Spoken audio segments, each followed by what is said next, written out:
An NFL team coming to Las Vegas is not a done deal yet, but we need to be ready if there's a team in need of a stadium. 4 proposals were talked about today. Number 1 is the Bali High Golf Course. Another possibility is on Russell Road.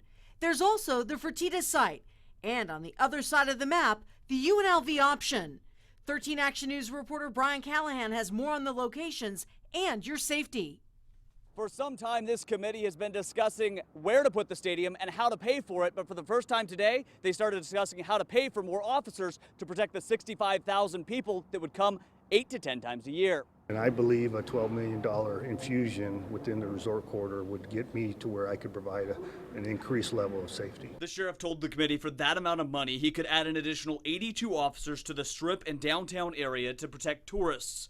It would also include more cameras and 9 people to monitor the video feeds. A lot of the discussion was centered around how to structure the funding to keep the enforcement and the funding for those officers concentrated in the tourist corridor.